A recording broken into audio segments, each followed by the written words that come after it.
Assalamualaikum warahmatullahi taala wabarakatuh. Pada kesempatan kali ini saya akan menjelaskan mengenai klasifikasi maqasidus syariah menurut Asy-Syatibi. Video ini juga sebagai untuk memenuhi ulangan tengah semester maqasidus syariah yang dibimbing oleh beliau Ustadz Rozi, ya. Baik, untuk mempersingkat waktu langsung saja. Apa itu maqasidus syariah? Bisa dilihat di slide yang pertama. Apa itu maqasidus syariah? Maqasidus syariah itu adalah tarkib idhofi, terdiri dari maqasid dan syariah. Apa itu maqasid? Maqasid itu memiliki arti kesengajaan atau tujuan. Sementara syariah itu nas atau nas yang suci yang terdapat dalam Al-Quran dan hadis al-mutawatirah, ya, yang tidak tercampur oleh pemahaman manusia. Nah, itu yang dinamakan dengan syariah. Lantas apa pengertian maqasidus syariah menurut Imam Asy-Syatibi? Saya juga ini mengutip dari kitab beliau Al-Muwafaqatnya, ya, yang menjelaskan tentang maqasidus syariah secara lengkap lah, detail. Jadi maqasidus syariah secara terminologi menurut Asy-Syatibi ialah maksud atau tujuan-tujuan disyariatkannya hukum dalam Islam. Nah, sehingga hal ini mengindikasikan bahwa maqasidus syariah itu memiliki kaitan yang erat dengan hikmah dan ilat. Nah, itu menurut Asy-Syatibi, yaitu tujuan-tujuan syariat, ya, tujuan-tujuan disyariatkannya hukum dalam Islam. Kemudian slide berikutnya langsung masuk kepada pembahasan mengenai klasifikasi klasifikasi maqasidus syariah. Asy-Syatibi membagi maqasid menjadi dua. Pertama maqasidus syari', yang kedua maqasidul mukallaf. Maqasidus syari' itu tujuan Allah, kemudian yang kedua yaitu maqasidul mukallaf, tujuan mukallaf, seperti itu, orang yang dikenai hukum. Nah, untuk maqasidus syari' ini ada 4 pembahasan. Di slide itu mungkin salah, itu ada 4 pembahasan. Yang pertama qasdus syari' fi wad'i syariah ibtidaan, yang kedua qasdus syari' fi wad'i syariah li al-ifham, yang ketiga qasdus syari' fi wad'i syariah li taklif bi muqtadaha, dan yang keempat qasdus syari' fi dukhulil mukallaf tahta ahkam syariah. Itu. Kemudian yang maqasidul mukallaf ini ada banyak pembahasan, namun pada kesempatan ini presentator atau saya sendiri hanya menjelaskan beberapa permasalahan saja yang mungkin saya anggap lebih penting lah untuk kita ketahui. Di sini langsung masuk pada pembahasan yang pertama dari bagian maqasid, yaitu maqasidus syariah. Pembagiannya kan ada 4 tadi.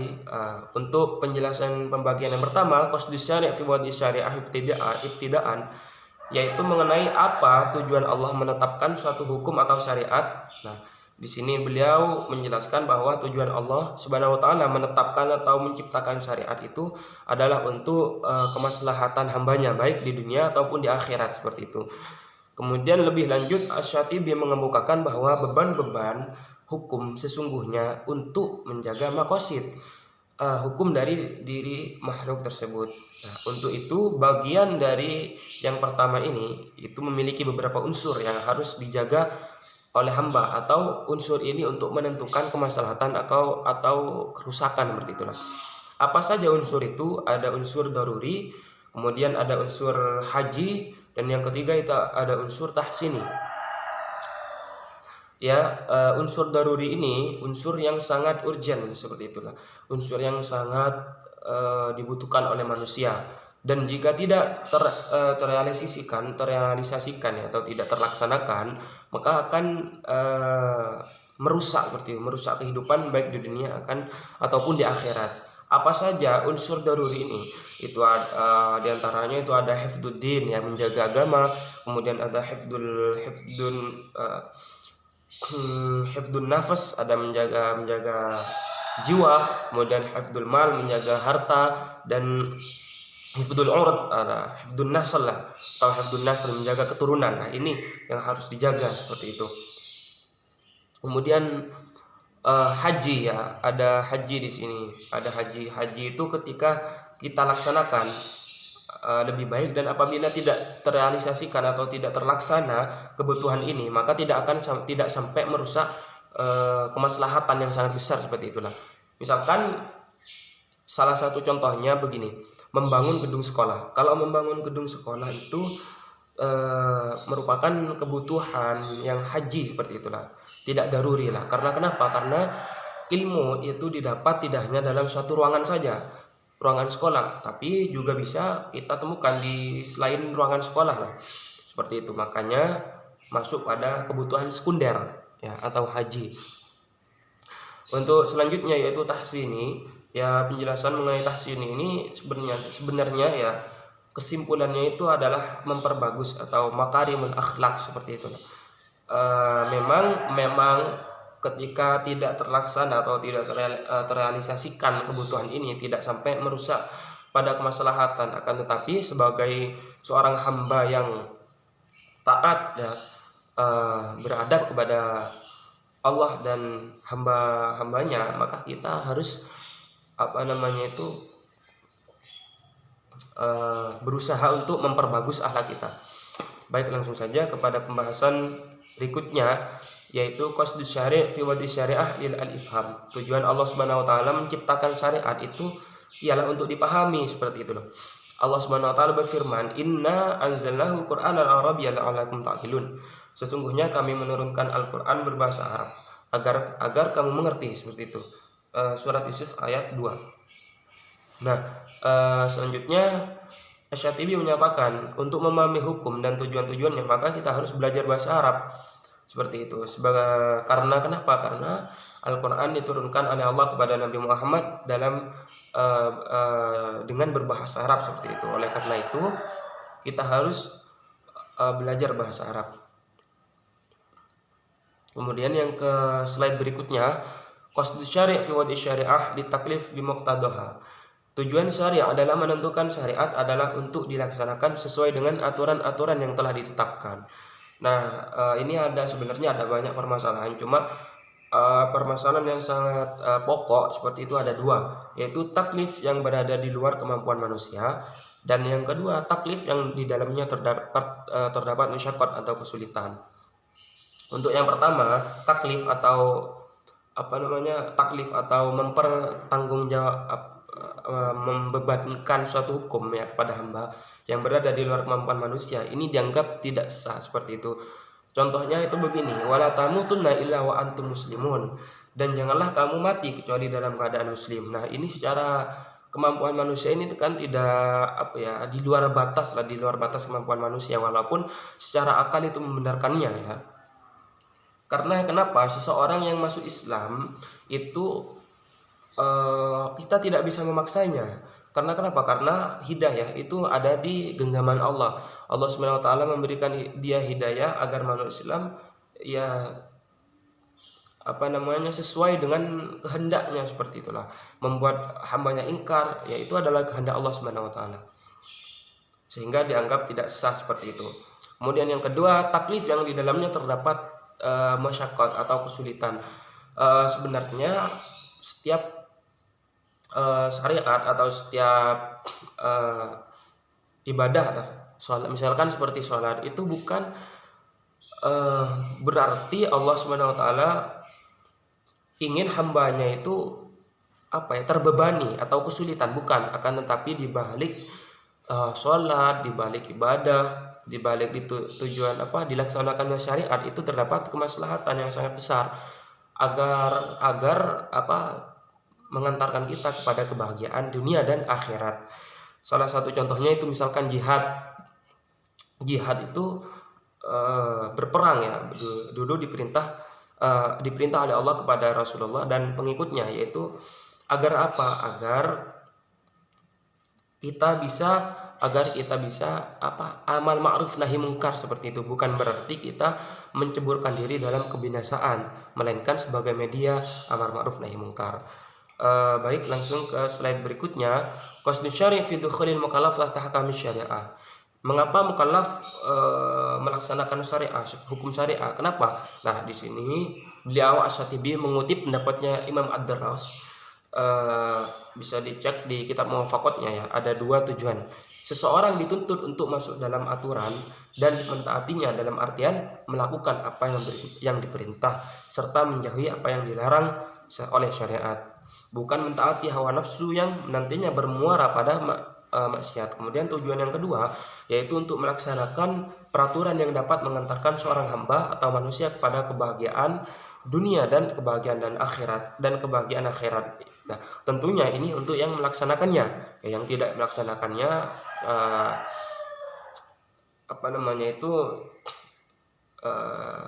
bisa dikatakan dia sebagai orang yang celaka, seperti itu.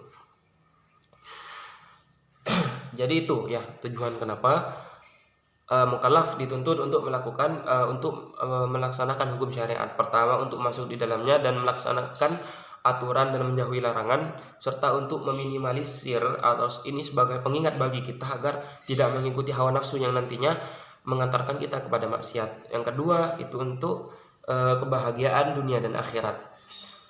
Baik, untuk slide berikutnya yaitu penjelasan mengenai qasdul mukallaf. Nah, di sini qasdul mukallaf ada beberapa banyak pembahasan ya, sebagaimana yang saya sebutkan tadi. Namun ada cuma di sini penulis atau presentator hanya memaparkan beberapa saja. Pertama itu urgensi niat. Urgensi niat ini tentunya sangat penting ya, dalam menentukan apakah sholat itu fardu atau sunnah, seperti itu. Kemudian ini untuk yang pertama ada urgensi niat. Tujuan ibadah terrealisasi dalam bentuk perbuatan atau tasarrufat, serta tentang beberapa hal mengenai ibadah dan adat. Nah, ini permasalahan yang pertama. Yang permasalahan yang kedua, tujuan mukallaf dalam beramal harus sesuai dengan tujuan syari'. Nah, ini tujuannya itu apa? Tujuan Allah Subhanahu wa taala menuntut hambanya agar beramal itu apa? Yaitu untuk kemaslahatan, maka harus sesuai, yaitu untuk kemaslahatan, bukan untuk kerusakan. Misalkan untuk sholat ya itu untuk kemaslahatan untuk diri kita, keluarga kita, terutama lah. Nah, bukan untuk kerusakan, malah sholat untuk merusak diri kita sendiri. Jangan, bukan seperti itu. Sehingga melaksanakan sholat kita tidak sesuai, seperti itu. Kemudian yang ketiga, pembagian yang ketiga, larangan melakukan sesuatu yang tidak sesuai dengan syariat. Nah, ini makanya di makalah saya jadikan antara yang kedua dan yang ketiga ini saya jadikan satu ya. Tapi di slide itu saya bisa biar lebih paham, yaitu larangan melakukan sesuatu yang tidak sesuai dengan syariat. Seperti misalkan melaksanakan sholat subuh dilaksanakan 7 kali agar tidak ngantuk. Nah, ini bid'ah ini. Kemudian yang terakhir, permasalahan yang terakhir, kesesuaian dan pertentangan antara mukallaf dan syari' serta hukum dari segala kondisi. Nah, kesesuaian dan ketidakkesesuaian antara mukallaf dan syari' ya, pencetus syariat Allah itu ada lima penjelasan ya.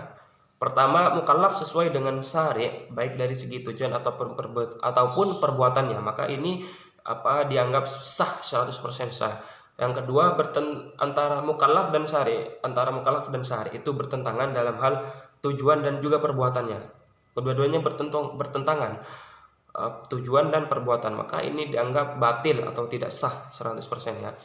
Nah, kemudian yang ketiga, perbuatannya itu perbuatan mukallaf itu sesuai dengan syari', tetapi bertentangan dalam hal tujuan, sehingga ini dianggap berdosa di sisi Allah dan tidak berdosa di mata makhluk lah, karena tidak sampai merusak kemaslahatan. Kemudian yang keempat itu poinnya itu sama seperti yang ketiga, bertentangan dalam hal tujuan, bertentangan dengan hal tujuan, tapi sama seperti perbuatan sesuai dengan syari'. Nah, contohnya seperti apa? Riya, misalkan riya, kita sholat, kita baca Al-Quran sesuai tujuannya, tapi tujuannya riya, bertentangan. Nah, maka ini dianggap dianggap sia-sia seperti itu ibadahnya. Kemudian yang terakhir, bertentangan dengan syari' dari segi perbuatan dan sesuai dengan tujuan. Nah, jika dia mengetahui atas pertentangan tersebut, maka dianggap sebagai bid'ah ya. Contohnya tadi menambah bilangan rakaat.